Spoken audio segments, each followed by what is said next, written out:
速報です。考えられないとんでもないニュースが入ってきました。岸田首相が自身は処分の対象外ということで明らかになってきました。その結果、特別定額給付金10万円の2回目が近づくということについてお話をさせていただきたいと思います。大スクープ、岸田総理、処分対象外で特別定額給付金10万円の2回目近づくと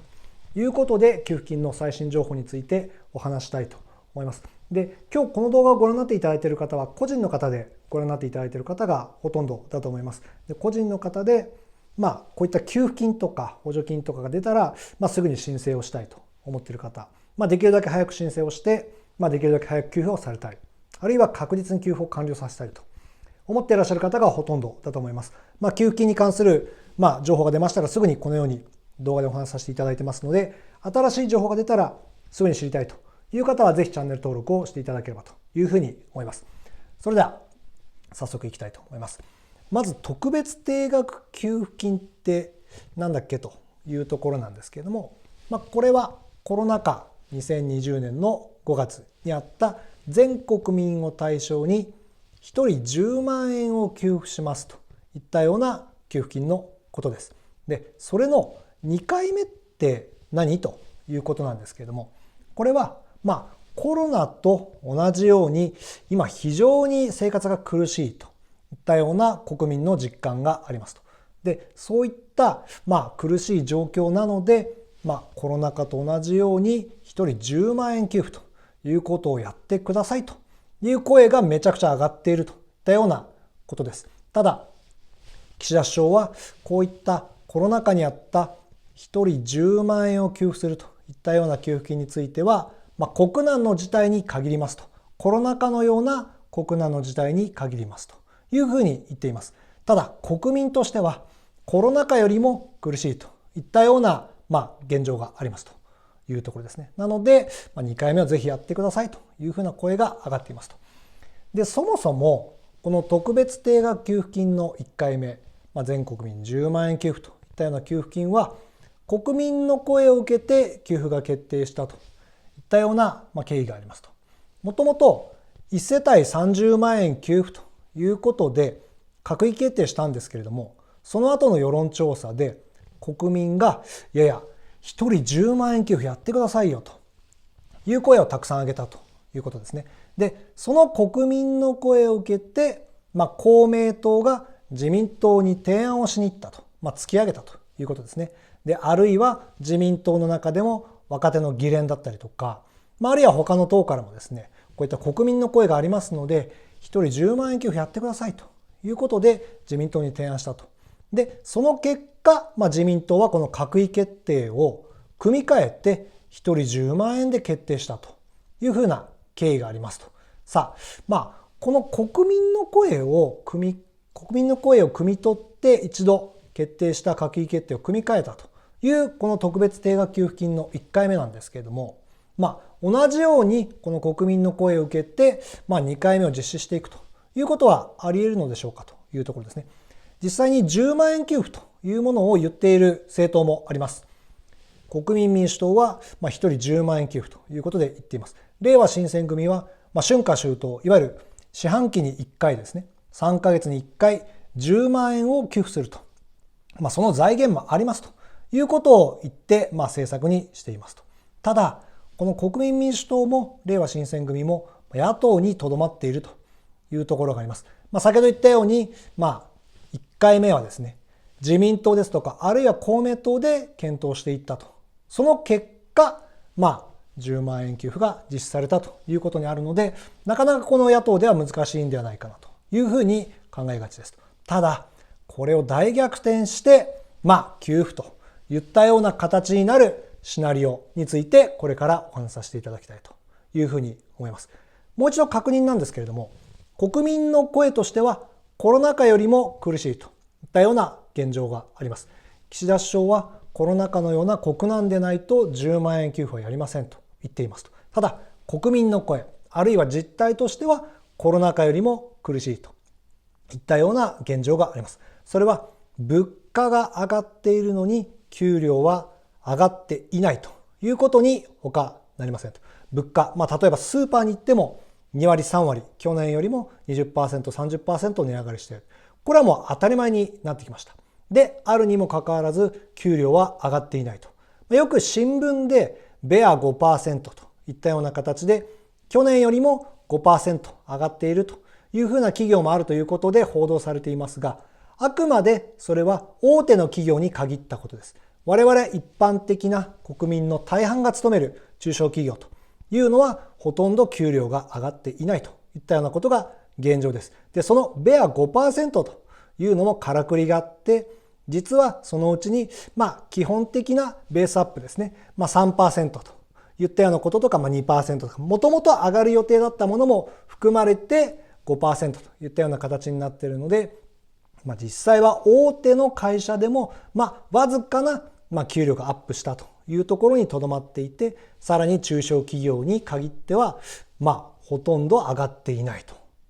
いったような形になっていますと。であるのにもかかわらず物価が上がっているということで、当然苦しくなっているというところですね。コロナ禍より苦しいという実感が多いということに関しては、そもそもコロナ禍はですね、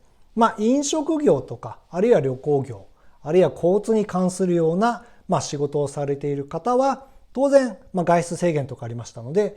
苦しかったということはあります。ただ我々一般的な国民の大半が勤めているような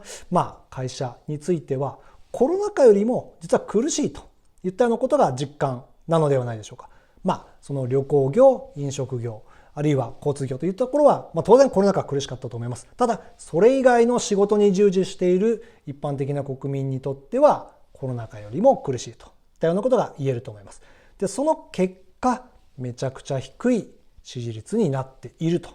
たようなことです。さあただこの政策にしている政党がこの野党であるから、この国民の声があったとしても岸田首相は無視を決め込むと、国民の声はこの政策に反映されないということで、国民の声を聞かないという状態でいられるのでしょうかというところですが、実は岸田首相にはその国民の声を無視できないといったような理由があります。岸田首相が首相で居続けるためには解散をする、衆議院を解散する必要がありますと。それは何かというと、今年の9月にですね、自民党総裁選が行われる予定になっています。で、この9月の1年後、来年の10月には衆議院の任期が来ますので、そこまでには絶対衆議院っていうのは解散をしなければならないといったようなことがあります。で、1年後に衆議院選挙があるにもかかわらず、今このめちゃくちゃ低い支持率の岸田首相をこの9月にですね、自民党総裁選で再選させて、その1年後の衆議院選挙を迎えるということになってしまっては、この自民党の衆議院議員としては、もしかしたら自分の議席すら危ういといったような状態になりかねないといったような想像をしますと。当然自民党の顔として岸田首相が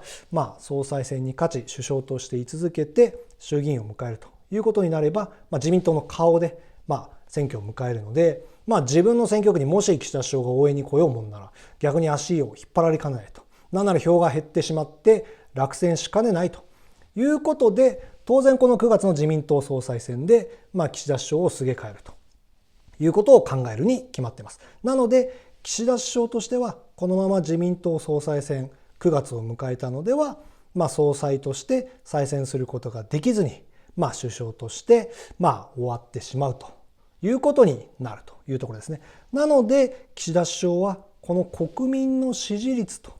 いうものを少しでも上げるということに注目をしています。そしてこの自民党総裁選を迎える前に衆議院を解散して、そしてもしかしたら自民党は大きく議席を減らすかもしれませんが、なんとか過半数を確保して、そして国民の信を得ましたと、過半数を確保したので、なのでこの自民党総裁としてもう一度再選させてくださいというようなシナリオを描いていますと。なので岸田首相としてはここの国民の声を少しでも汲み取って解散をするという必要があります。岸田首相が解散を狙っているのはどのタイミングなんでしょうかということですね。今言ったように国民の支持が少しでもアップするといったような状況で解散を狙っているはずです。それにはいくつかポイントがあります。一つはこの今回の低支持率の元になっている政策の失敗、それと裏金問題というものがあります。で、そのうち裏金問題ということについては政治資金規正法の改正を今の国会で行いますというふうに明言しています。この6月までの通常国会の中で政治資金規正法の改正を行い、そしてこの6月は実は減税もスタートします。1人4万円の減税が6月からスタートしますので、その減税をスタートさせて、あるいはこの政治資金規正法の改正を6月までの通常国会で行い、そこで会期末をもって解散というところが、少しは支持率が高くなっているという状態であることが見込めるといったようなことです。さあ、実際に衆議院解散はいつかと、いつを岸田首相は考えているかということについて、国会内での質疑のやり取りから6月の解散というものが実は見えてきています。れいわ新選組の山本代表が岸田首相に対していつ辞めるんですかと、あるいはいつ解散しますかというような質問をしました。合計で3回質問したんですけれども、いずれも岸田首相は今は考えていないということで、解散は今後全く考えていませんといったようなことはおっしゃいませんでした。さらに立憲民主党の辻元議員が、総理、4月に一か八かの裏金解散考えてるんじゃないですかという質問をしたところ、全く考えていませんというふうな回答でした。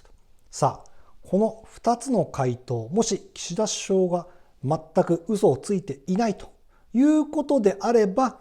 解散は今は考えていないけれどもいつかはすると、そして4月は全く考えていないということになるので、おのずとこの6月解散というものが浮かんでくるといったようなことですね。さあ、岸田内閣の最新の支持率というものを確認していきたいと思います。3月の頭に出されたこの JNN、TBS 系ですねの、岸田内閣の支持率でいうと 22% といったような形で、めちゃくちゃ低い支持率になっています。過去最低を更新しています。不支持率は 74% にも上っているといったような状況です。またこの3月までの支持率ですねも、この4月の頭からどんどん出てきますので、そういった岸田内閣の支持率最新のものがまた出てきましたら、新しく更新してお話しさせていただきますが、今でもすでにこの低い支持率というのをどんどん更新しているといったような状況です。さあ、ここまでさすがに低い支持率となれば、岸田首相はこのもう首相で居続けるということを諦めているんでしょうかと、もう解散をせずにこの自民党総裁選というところをもって任期満了で退陣ということで考えているんでしょうかということが想像されるんですけれども、岸田首相は諦めていないと。9月に退陣する、いやいや解散で勝負に出るというふうに予想されます。実は去年の6月、同じように通常国会が終わるタイミングでマスコミに解散考えてますかということで質問されたとき、岸田総理は状況で判断しますということで発言をしています。岸田首相はこの首相で居続けるということをとにかく狙っています。そして解散をどのタイミングでしたら一番ベストかということを常に考えています。なかなか解散できずに来ましたが、もういよいよ9月の自民党総裁選が迫っているので、ここまでに解散をしないと首相としてもう退陣をしなければならなくなってしまうので、いよいよそこまでのどこかのベストのタイミングで解散をしていかなければならないということで、期限が迫ってきていますと。ただ岸田首相は諦めていない。おそらくこの6月で解散するのではないかというふうに言われています。考えられる中ではおそらくこれがベストの最後のチャンスのタイミングですと。さあ、ただ6月解散をしてそのまま岸田首相は首相で本当にいられるんでしょうかと。先ほど言ったように、自民党は議席を減らすけれども、なんとか過半数を確保して、政権与党で居続けるということを狙っていますが、おそらく今回は国民もさすがに怒ってると。コロナ禍よりも苦しい現状があり、さらには裏金といったような問題もあり、めちゃくちゃ低い支持率になっているということで、岸田首相はなんだかんだ言って、過半数を確保できるんじゃないかと考えているかもしれませんが、国民の怒りは相当なものです。さすがに今回は選挙に行って自民党に鉄槌を下すということになります。そうなると自民党が大敗してですね、過半数割れといったようなことになりますと。で、そうなると、連立政権というふうに書いてますけれども、自民党公明党、いわゆるこの自公の2党での政権の維持というものが難しくなって、この2党以外に連立を組んで3党以上で連立の政権を組まなければならないといったような形になってきます。昔あった、村山政権とかそういったような形ですね。で、そうなると、自民党が大敗して大きく議席を減らしているので、どこか他の党と連立を組んだとしてもですね、あるいは自民党が、とは言っても第一党として、いくつもある政党の中で一番議席が多かったとしても、あまりにも大敗して議席を大きく減らすので国民の信を得たというふうには到底言えない状態になりますと。そうなると、第一党であるにもかかわらず自民党の総裁をそのまま首相の候補として推すということができないような状態になりますと。その場合、自民党、公明党、またその公明党もですね、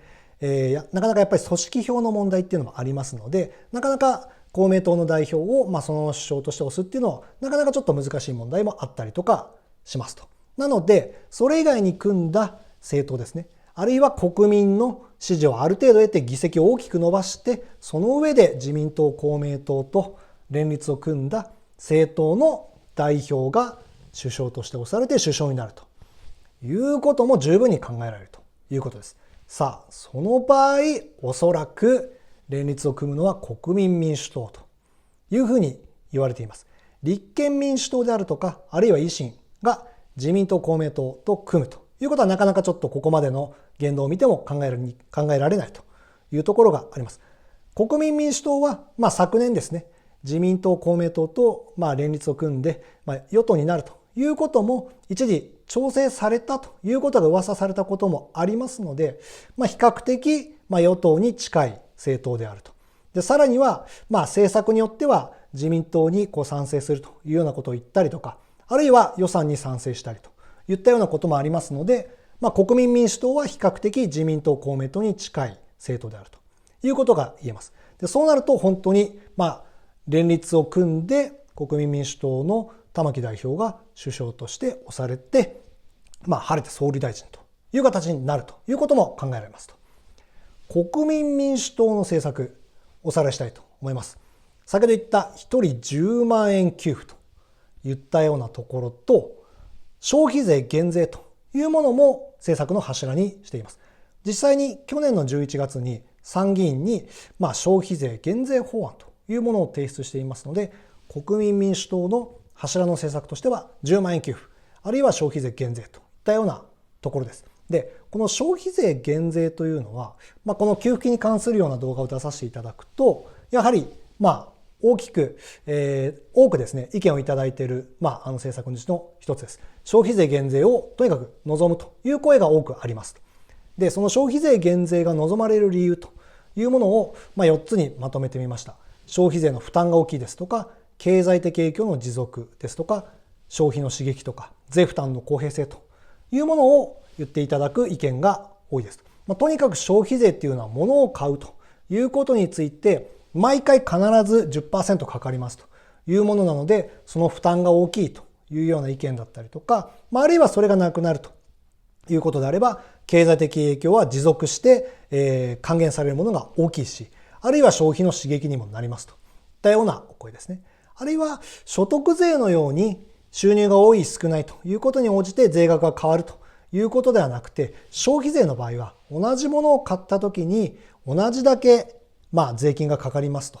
収入が多い人も少ない人も同じ金額のものを買えば同じだけ税金がかかるということが公平じゃないかというふうな声もあったりしますので、この消費税減税というものが望まれているといったようなことがありますと。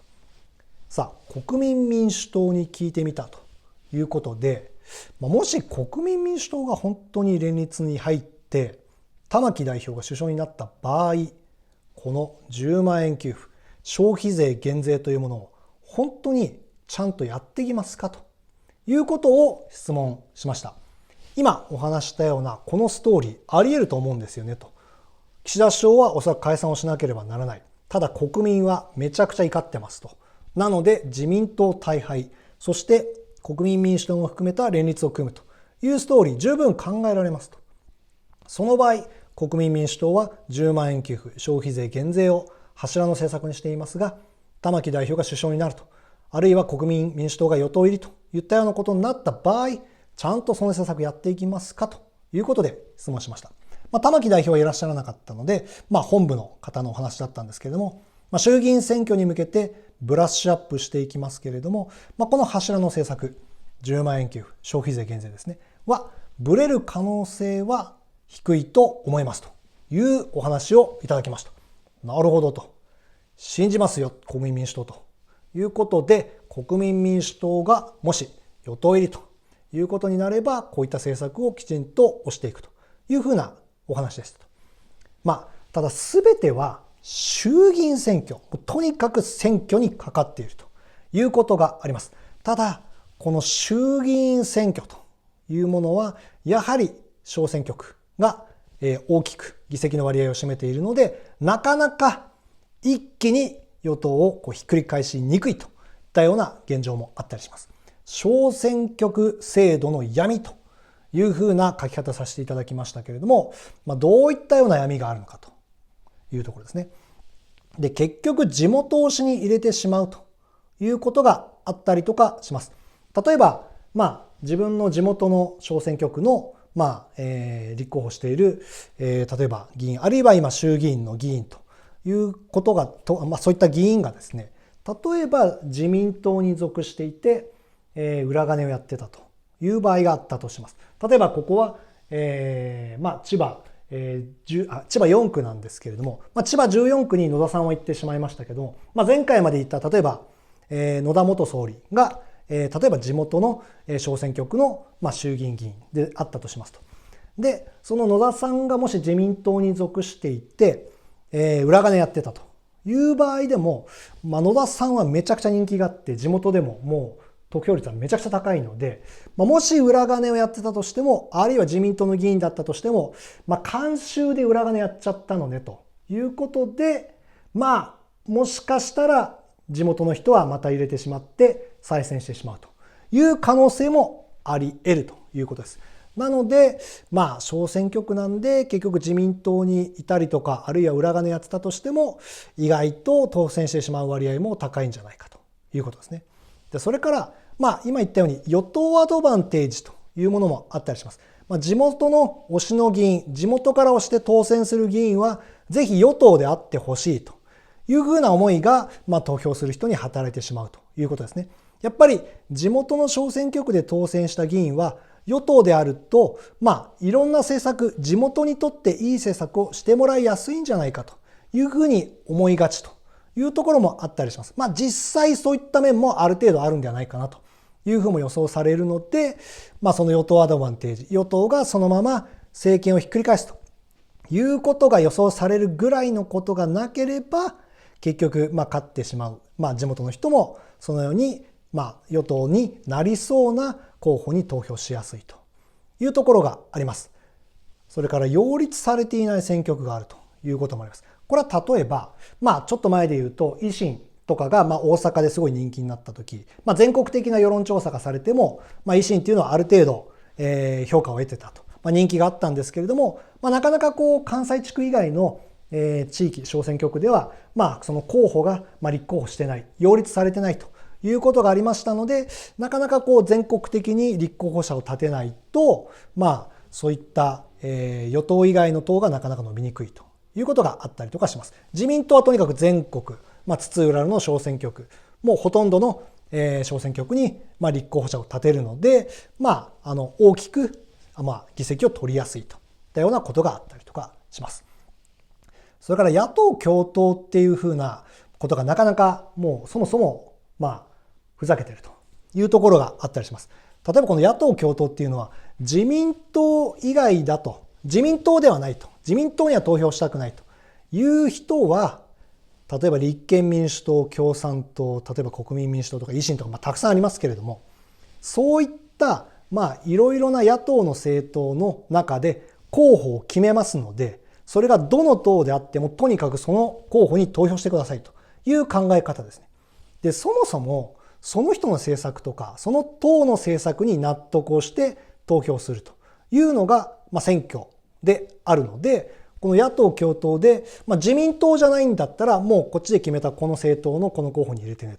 そもそもありえないですね。論理が破綻しているので、そもそも野党共闘が国民を舐めていると、そんなもの成立しようがないと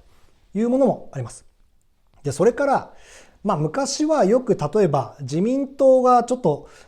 自民党はないなということで結構、今回はみんな思っているわけですね。支持率も 22% のめちゃくちゃ低いと、岸田内閣で、あるいは自民党にしても支持率 23% ぐらい、もうちょっとあったりするんですけれども、それにしても大半は自民党を支持してないということがあるんですけれども、その受け皿になる政党がいなかったりとかします。ちょっと前、震災の前ぐらいだと、じゃあ自民党じゃないんで民主党に任せてみようとかいうものもあったんですけども、今は例えばその10年前、10年以上前に民主党に一回任せて、とんでもなかったというふうな過去があるので、その代わりになる政党が今いないといったようなところがあります。なので、現実的な話で言えば、民主党系以外の、例えば野党がですね、少しずつ力をつけていって、この自民党の代わり、こういった自民党ではないと、みんなが思っている時の受け皿になるような政党を作っていくといったような形で少しずつ変えていくということしかないというふうなことがあったりとかしますと。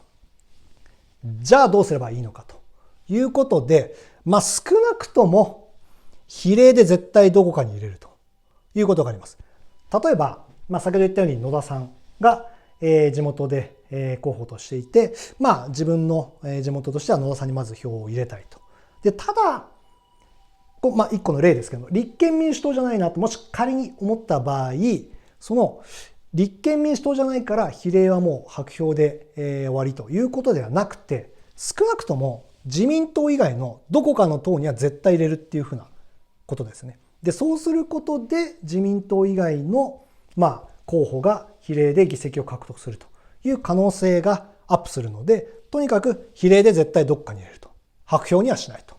いうことですね。さあ、すべては選挙にかかっているというお話させていただいたんですけれども、その実際に衆議院選挙、どのような結果になるかということで予想してみました。で、この自民党の支持率も最新の 23% で、ちょっと計算をし直しました。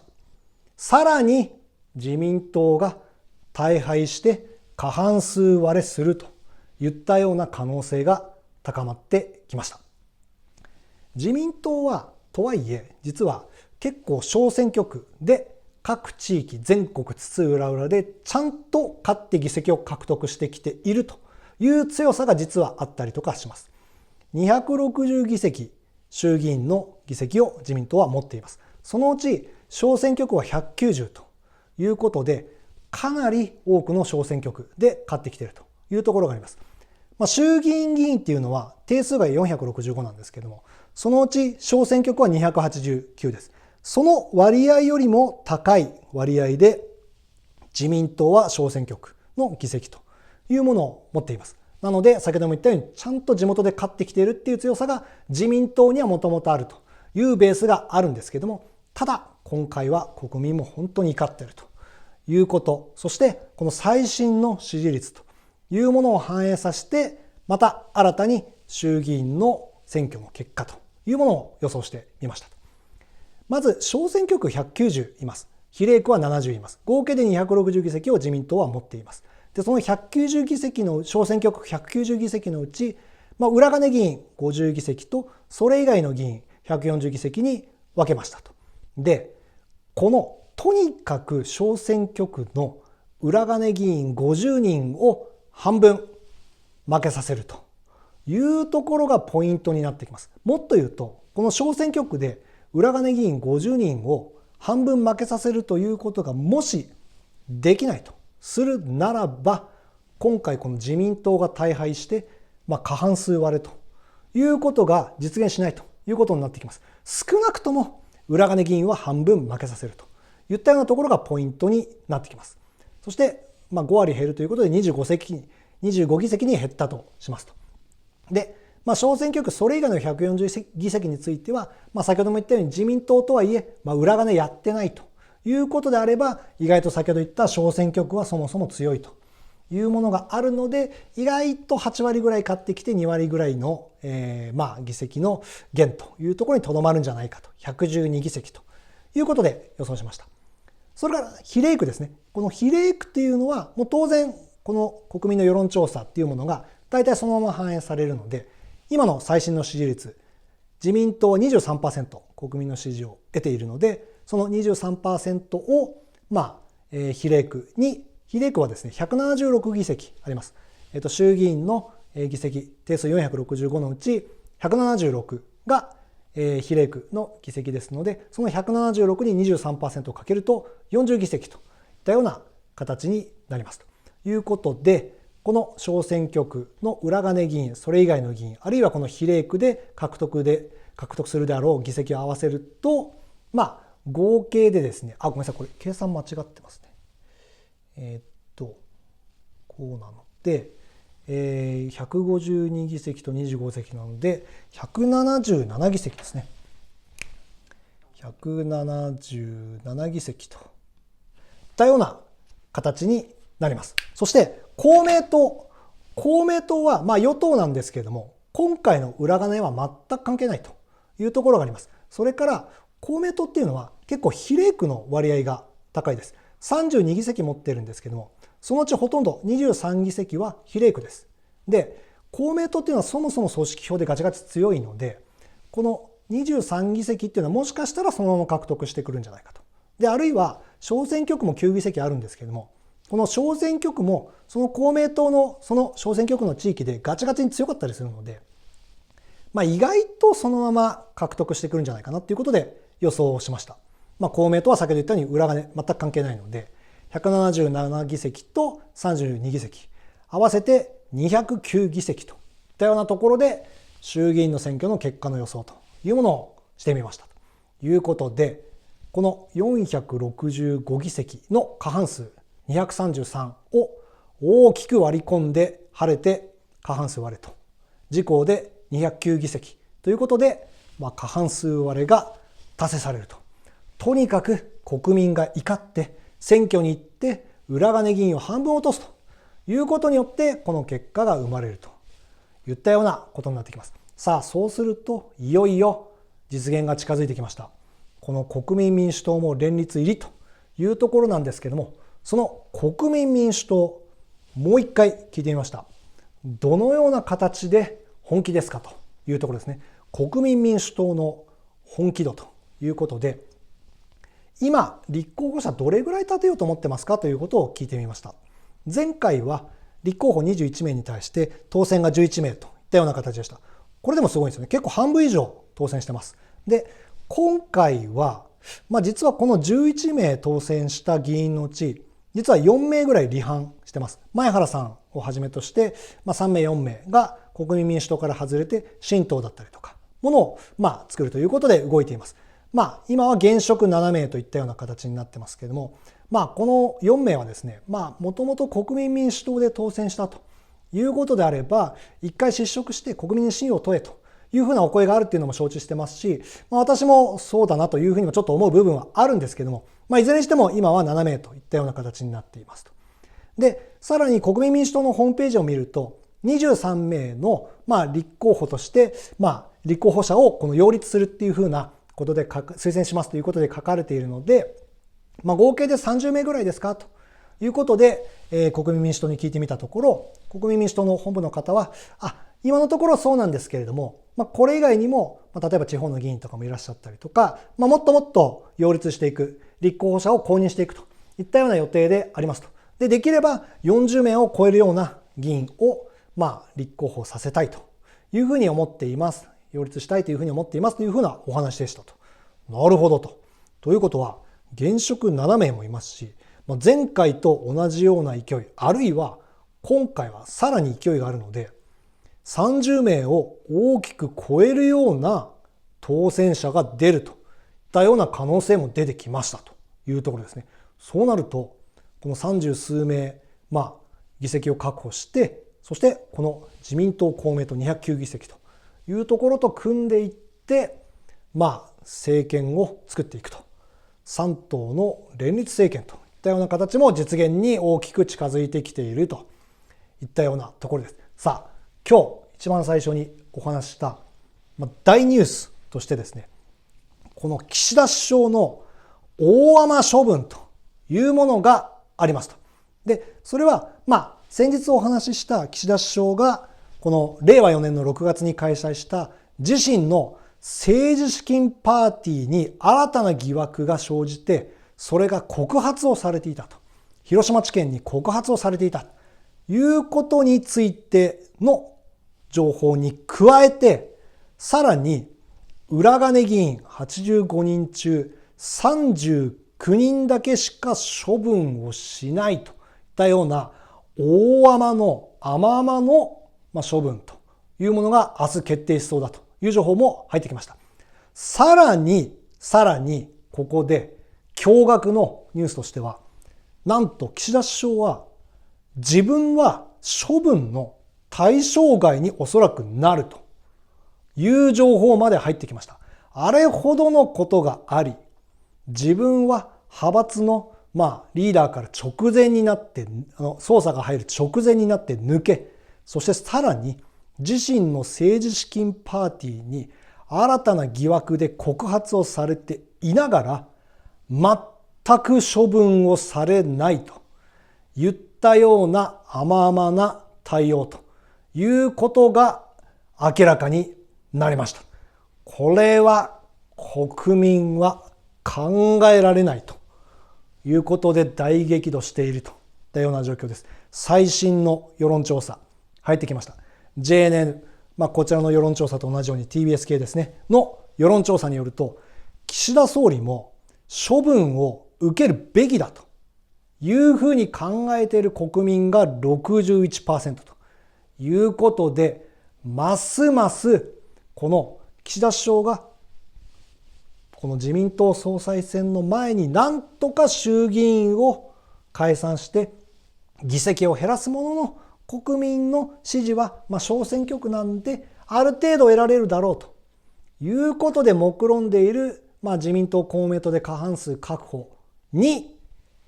赤信号が灯るような世論調査ですと。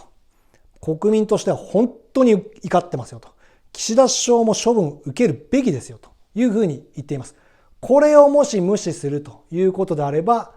解散をしたとしても過半数割れ、そして連立が必要になってきて、そしてこの10万円給付、あるいは消費税減税というものが実現していくという可能性がいよいよ近づいてきたなということも言える状態になってきました。大スクープ、岸田総理処分対象外で特別定額給付金10万円の2回目近づくということで、給付金の最新情報についてお話をさせていただきました。で、先ほども言ったようにこの給付金に関する動画っていうのはたくさん再生していただいてます。で、コメントもたくさんいただいてます。で、先ほど言ったように、たくさん再生されるっていうことは、こういった政治家の方とかもたくさんご覧になっていただいていると思います。先ほど言ったようにその消費税減税に関するようなご意見だったりとかコメントですね。そういったものをたくさんいただいてます。そういったコメント、その政治家の方もたくさんご覧になっていただいていると思うので、ぜひこういった10万円給付ということに関してだったり、消費税減税といったようなことに関する賛成、反対といったような一言だけでも本当に構いませんので、ぜひコメントに入れていただいて、そういったお声をぜひその政治家の方に届けたいなと。あるいは岸田総理といったようなところに届けばいいなと。そしてこの10万円給付というものを実現していきたいというふうに思ってますので、ぜひコメントを入れていただければと思います。それから先ほど言ったように、こういった給付金に関する動画っていうのは、新しい情報が出たらすぐにお話しさせていただいてますので、新しい情報が出たらすぐに知りたいという方はぜひチャンネル登録をしていただければというふうに思います。最後までご覧になっていただきましてありがとうございました。